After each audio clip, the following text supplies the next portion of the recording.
I'm Dr. Barry, licensed psychologist, and here we talk about true crime and psychology. Thank you so much for joining. Let's hop right into today's topic. Let's go. Welcome. Thank you all so much for being here. Please note that this case is quite triggering. So if you need to take a break from this case, no worries. I totally understand. I hadn't heard of something like this, and I will definitely follow the trial if this goes all the way to trial, because I think the defendant in this case might try to say that the victim consented to some of the things that happened. And I don't, I think there are some things, especially with our laws, I don't believe that you can consent to what happened in this case. All right. And so you can take a look at the video title to fill in the blanks for the word that I can't say this early in the case. This case is super, like, this is just so strange, so odd. Let me make the text a little bit bigger. It's been cool. There we go. Medium, and then make that. There we go. All right. So I do have a link to a video by Crime Fix. So Law and Crime's Crime Fix channel, they did a very detailed video talking about this case.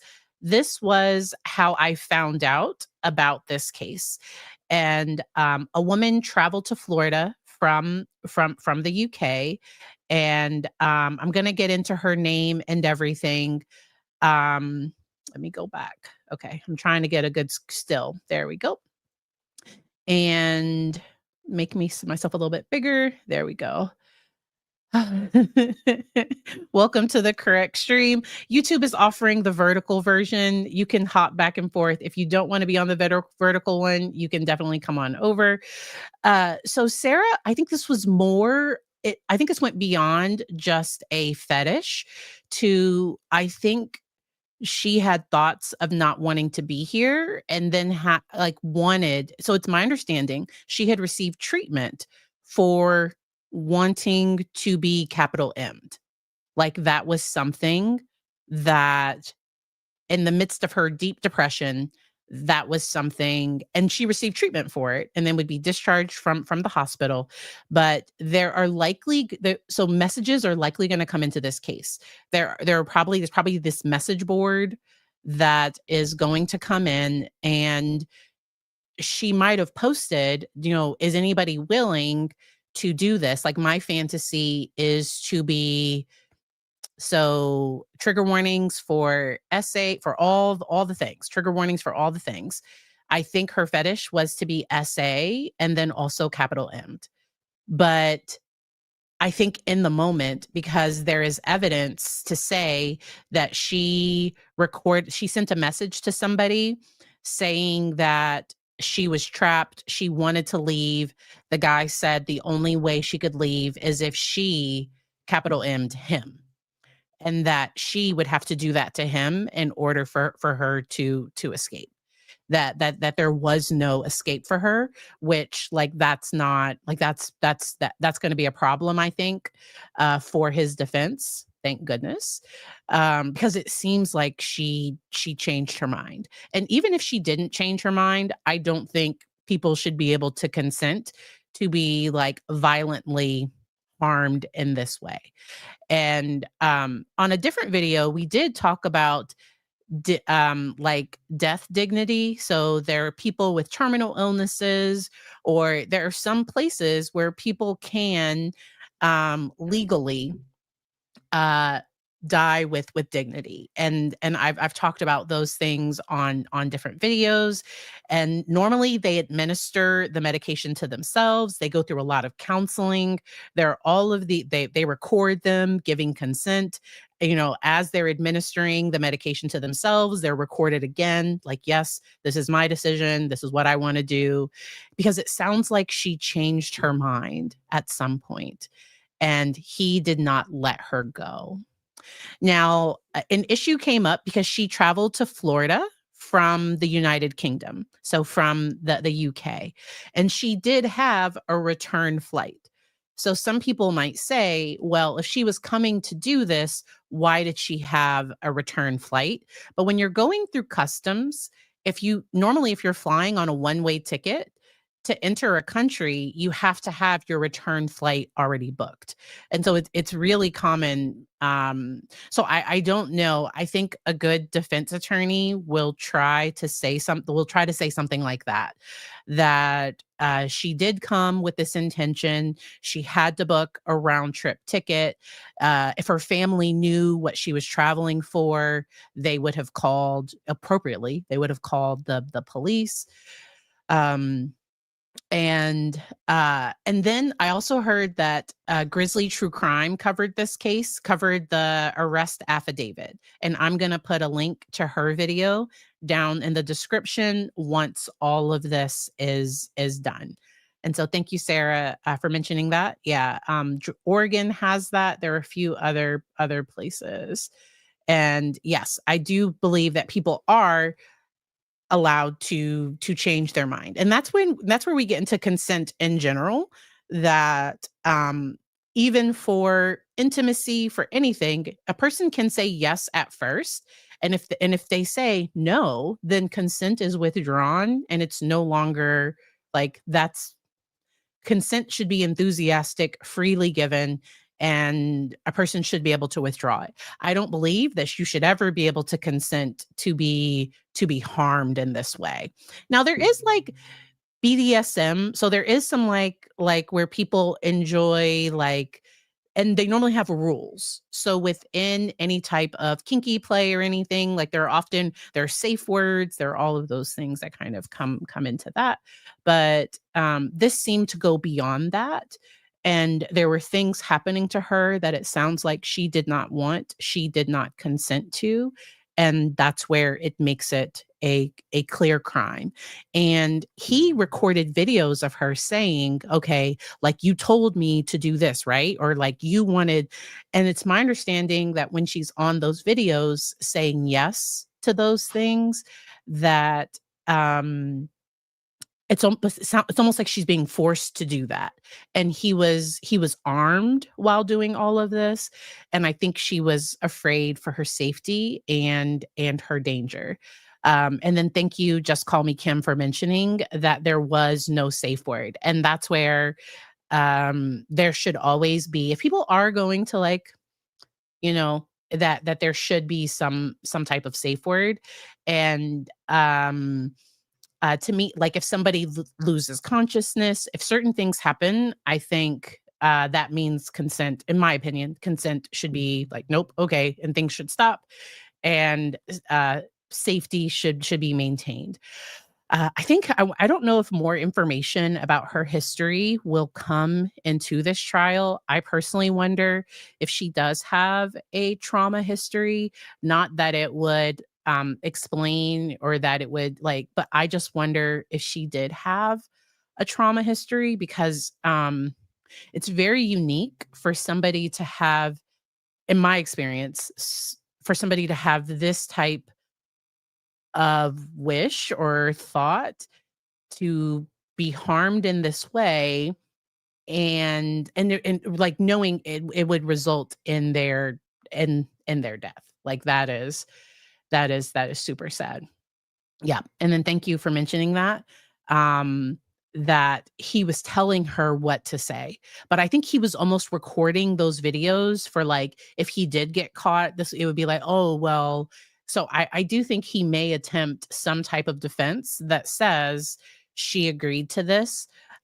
I don't think any jury is gonna, like, I don't know, but we'll see. We will see how this plays out. This case comes out of Florida. Florida has, so I do think I think when hearings happen, I think they'll likely be streamed and people will have access to information. So it's Sonia Exelby. She was reported missing in October, and her remains were found in Florida. Authorities from her hometown in England reportedly found evidence that she was having thoughts to harm herself and expressed an interest in being, so there's a word that I can't say on YouTube, but orchard, okay? But like with a T in front of it. I think y'all know what I mean. She appears to have traveled for an apparent, and they're calling it a mission that, and allegedly met Dwayne Hall, who's facing charges in connection with her death. Authorities in Florida arrested him in connection with this. And let's see. And really how he was found is he used her debit card or credit card or something. And he initially lied to the police, of course, but he booked the Airbnb in his name. So there's all of this evidence that ties him to this case. He was arrested on November 17th.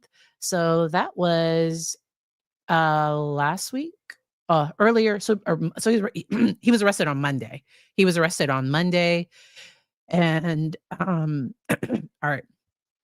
And on her computer, she indicated that she was traveling to the United States to be essayed and possibly capital M'd. So that evidence is on her computer.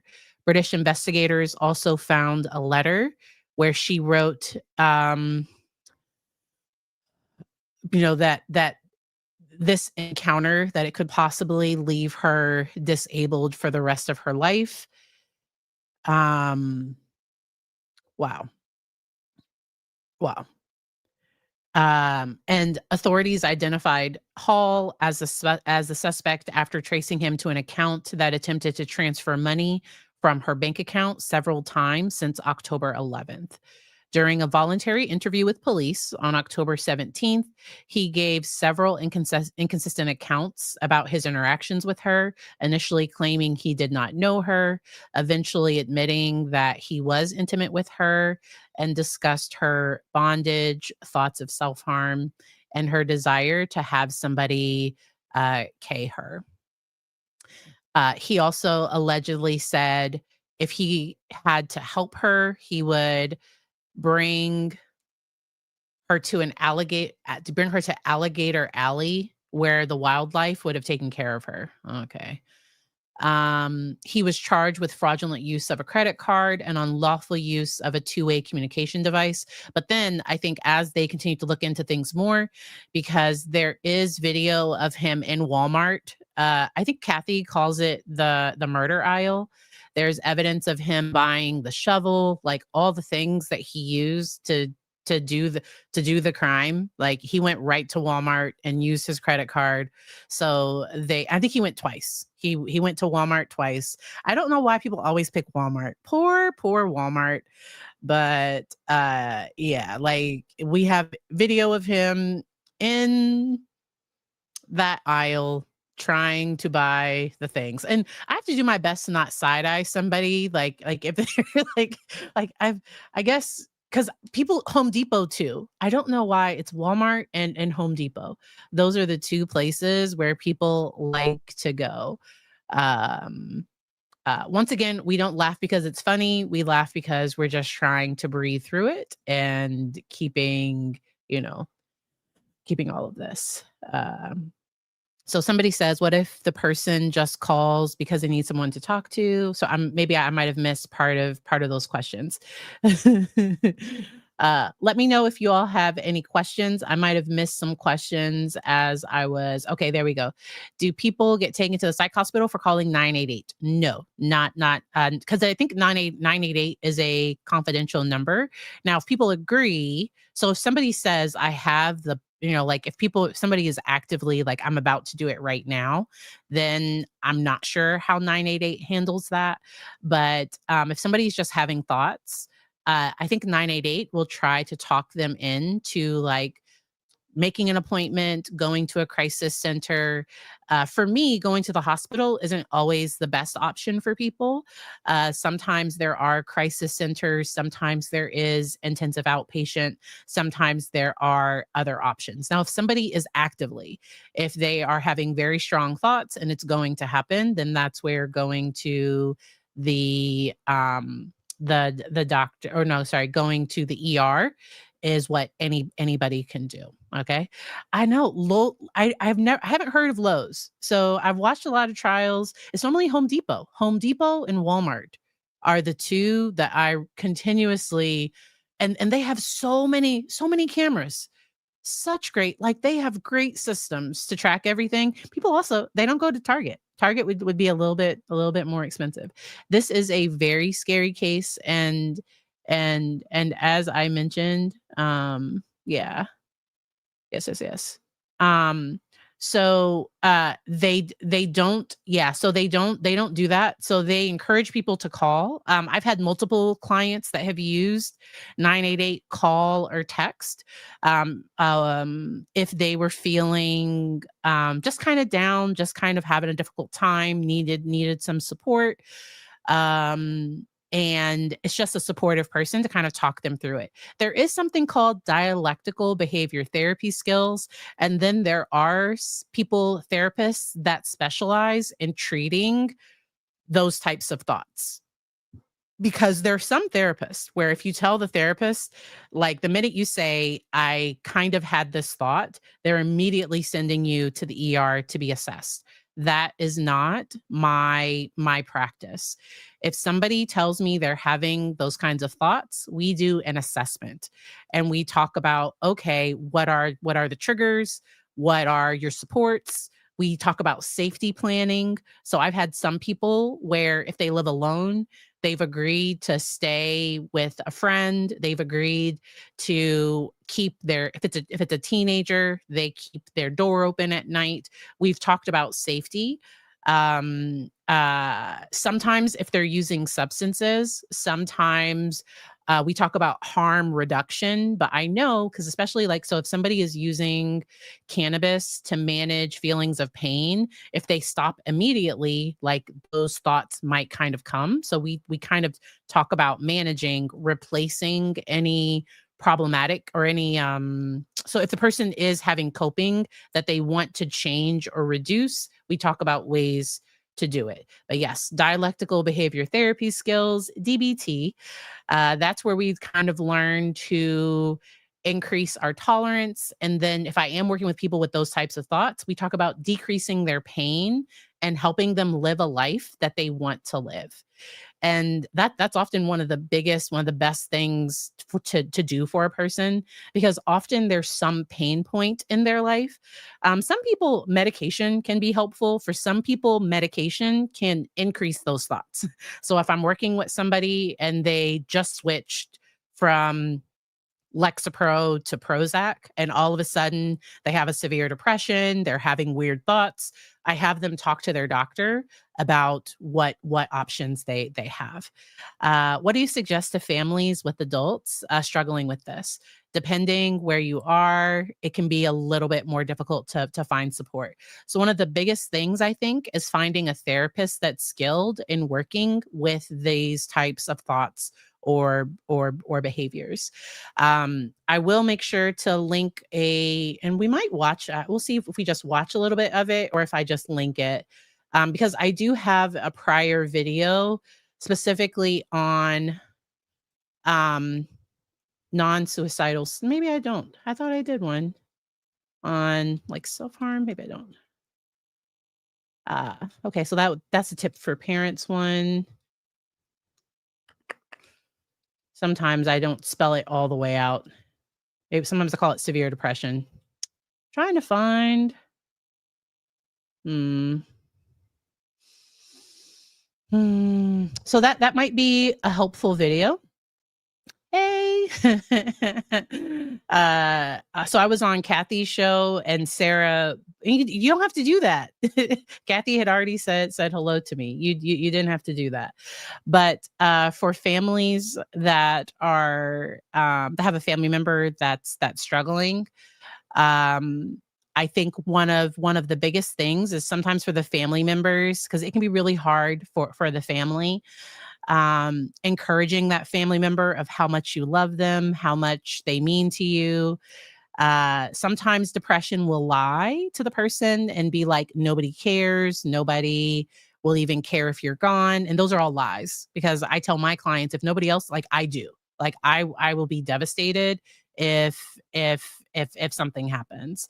And then a question, are you talking about emotional pain, numbing it?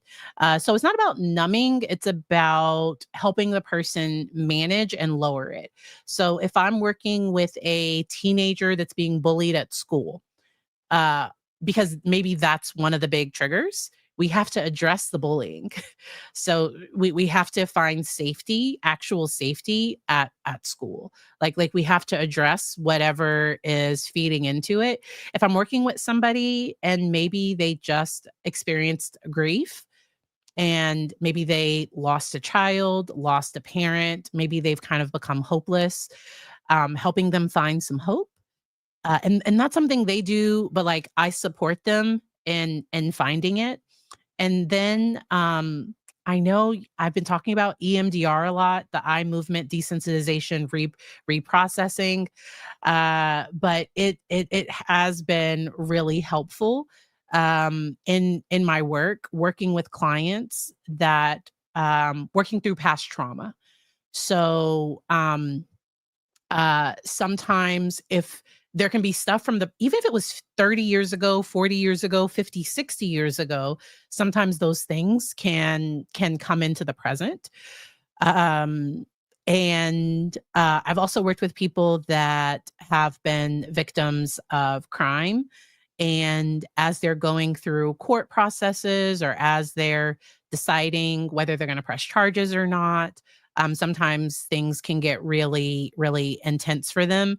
And so just being a support, I sometimes, the grippy sock vacation. So the psychiatric hospitalization is my last resort. And the reason why it's my last resort is because I've had some clients get worse in the hospital. So now, if they need immediate medication changes, and if they need to be observed and monitored 24/7 for those changes, a inpatient hospitalization is often what's best. I rarely have to hospitalize people against their will. So I haven't had to um, so that was only when I was doing community-based work. So I used to go into homes and do therapy with children and families and work with some adults. And back when I was doing that work, there would be some times where, because in Virginia, kids 12 and older have to sign themselves in to the psychiatric hospital. And if they refuse to sign themselves in, then there can be, it's called a TDO, a temporary detainment order, where they go before a judge and a judge decides whether they stay in the hospital or not. The psychiatric hospital normally tries to get them to sign themselves in, like if they can, but if they won't, it's fine. But I dealt with that a lot more when I was doing that type of work. Since transitioning to outpatient, I have had zero. I've been an outpatient since 2020. I've had zero times where I've had to have somebody hospitalized against their will. Now, I have had clients hospitalized, but that was like they realized I'm not safe. We both realized there are safety concerns, and they agreed to go to the hospital. Or maybe a family member, because maybe I wasn't present for the episode and the family member saw it. They called me and I encouraged them to get an assessment. And then that might have resulted in something. In my state, we have what's called intensive in-home therapy right now. I've heard there might be some changes coming to that program in 2026. So I'm definitely going to keep an eye on that. But for families that are eligible for that service, that can often be helpful in stabilizing somebody within the home, where they have a therapist available for crisis intervention. So for me as an outpatient therapist, I'm not available 24/7. I'm not available all of the time. And so um but that crisis counselor is. And so we have programs in Virginia. Some are short-term crisis programs, some are more long-term. But finding what resources are available is really, really, really, and it's hard to find. It's really, really hard to find. I've had some clients do Celebrate Recovery. It's often done through churches. And I've had people do that for alcoholism, like for substances, for codependence, for like sex addiction, or for a variety of different things. Yes. And so finding community, so helping people find a safe community can be really important. I have found that uh, with um, so if I have a client who has a friend that gets that it's also in a mental health crisis, sometimes they can trigger each other. And so we often have to find a safe person they can go to, because them going to each other can sometimes cause more issues, where my client is stable, but then their friend calls them in crisis. My client talks them down, but now my client is in crisis. And so I like to add a buffer, where it's like, hey, if that friend calls you in crisis, you have to like let your mom know, or like I want a buffer to be there to then monitor just so that my client isn't feeling responsible for somebody else's mental, like, and their mental health is like hanging on by a thread, and then like somebody else is leaning, and so it it can it can in my experience, having a stable buffer can be really, really important. I will leave that there. That's another reason why I often avoid psychiatric hospitalizations, because I tell my clients, okay, if you go to the hospital, don't make friends. Like, don't, like, it's fine. Like, everybody's there for a reason, but like don't find a boyfriend, girlfriend. Like, don't just like don't do that. Please just get stable, come home, and let's find people in the community that you can check with. And I have, so somebody mentioned having a family member that was in crisis. So I have supported those family members that are supporting the person with the severe mental health concerns. So us talking about how developing a plan for how they can best support that, how they can develop emotional boundaries to not take on, like, the family member is now out of crisis, but now my client can't sleep. They can't, their mental health is now struggling. And so sometimes that's been really, really supportive. Um, all right. And so so that case, I'm definitely going to keep an eye on it. Once again, I do not believe that you can consent to be like, and I love the way Kathy describes stuff. I feel sometimes I have Kathy's voice in my head. I listen to Gossip Rumor and Innuendo in the mornings at 9 a.m. And so she calls it the mortal coil. Is that the earth? What does she call the earth? Like this mortal coil, something like that. But like you can't ask somebody else to do that for you, for yourself. That's still a crime. That's still illegal. Um, so with self-help groups, people just have to be careful of what's called trauma dumping.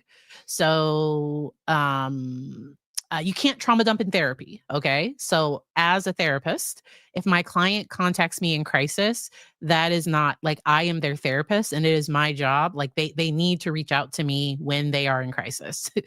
But like, um, I encourage people, if they're going to reach out to a friend, to ask the friend, hey, I have a lot going on. I kind of need to vent. Are you in a place to hear that? If the friend says yes, go ahead. That's no longer, the person has consented to hearing the information. Okay. And so uh Mortal Coil is from Shakespeare. See, I didn't really read Shakespeare. I like British, like, TV shows, but Shakespeare, and I like, Jane Austen. I watch a ton of Jane Austen shows. I like period pieces, but, I like the remake of Shakespeare stuff, but not the originals. So do I think AA and NA are helpful? So I think that's where people can sometimes find safe community. I've worked with some alcoholics where going to AA was triggering for them. So sometimes they went to NA instead because hearing people just talk about drinking, sometimes that would be upsetting for them. But hearing people talk about like narcotics, that wasn't an issue. And so, but sometimes with substance treatment, it's important because some people replace alcohol with then getting addicted to AA.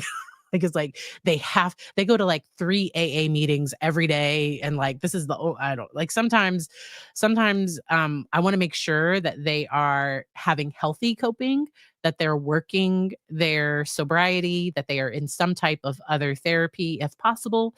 There are some people where just going to AA is enough. For a lot of people it's not. So if it's not enough, finding other things. There are also different groups. So with AA, there can be closed meetings that sometimes get a little bit more like vulnerable. Like closed meetings are different than just open meetings. When I was taking my substance abuse class in grad school, we had to attend, I think it was 5 AA or NA meetings. And I only went to open meetings. I personally don't have a history of overuse of substances. Now, I am addicted to my phone and caffeine. Mm, and probably Netflix. I'm sorry. I am in pre-contemplation. I am not willing to work on those things yet. When I do want to work on it, I will. But there are other addictions. So I've also worked with people that have done Overeaters Anonymous too. Food addiction is often the hardest because you have to eat. So like when somebody uses food to cope, but like you still have to eat, that can often be hard. But some people have found comfort with Overeaters Anonymous. All right, y'all are the best chat. Uh, to be or not to be? That is the question. Uh, so Sarah, you're still on my travel bouginess. Okay.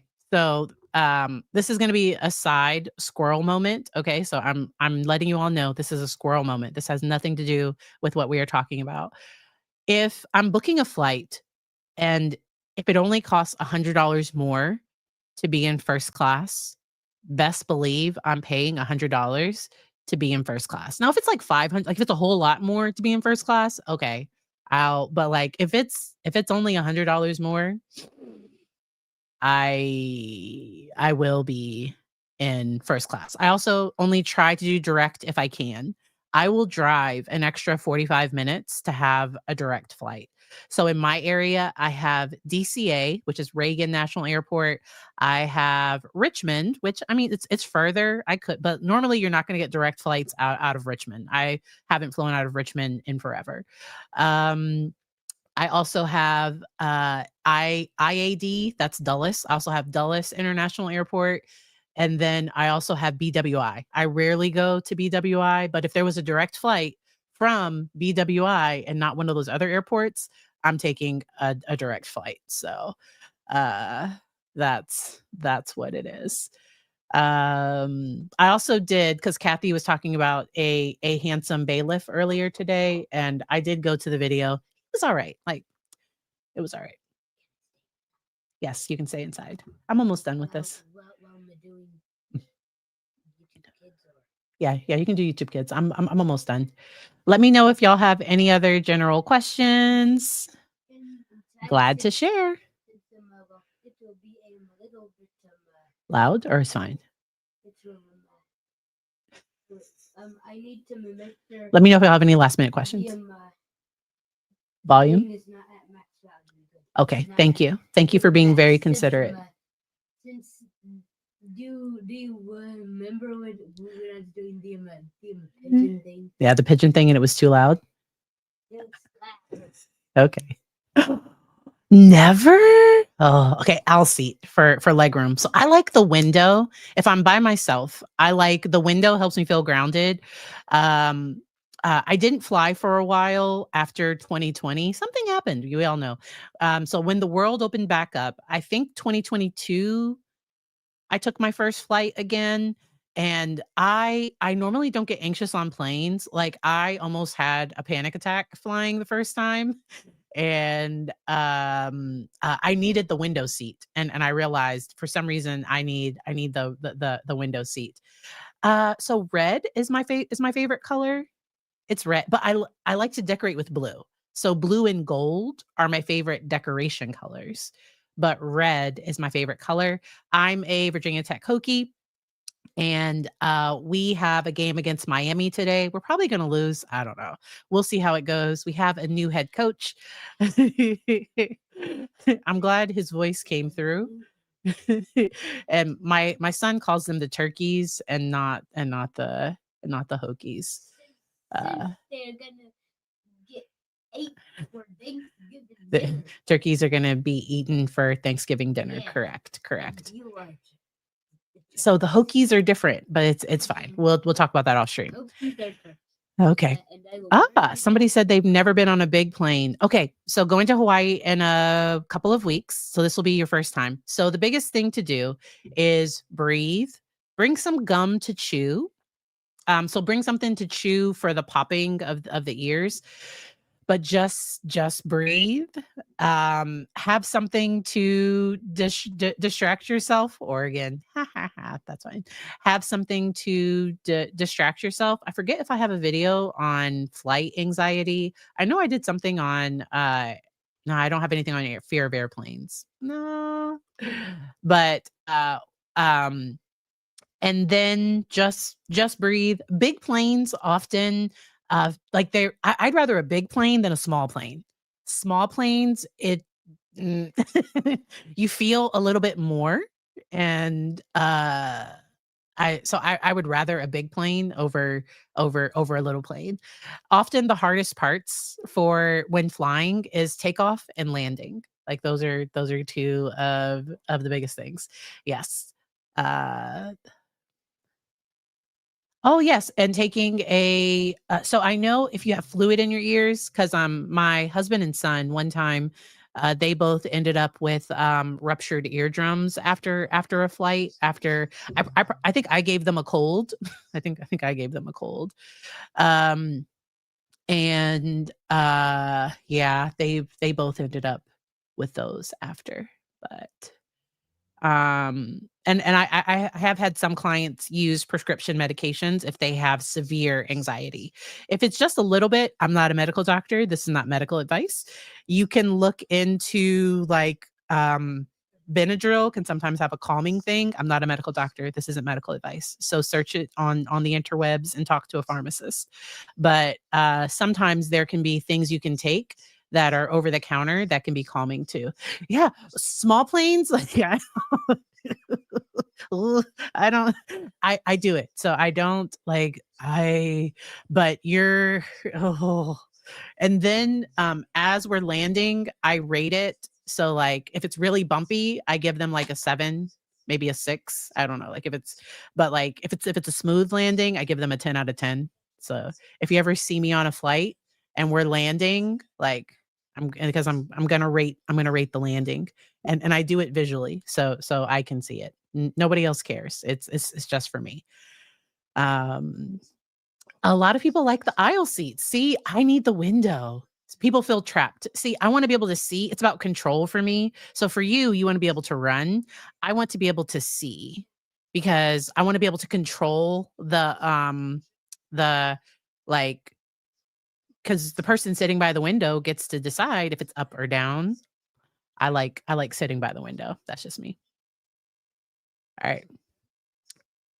Who knew that we would get here? So I just rate landings for myself. It's not for anybody else.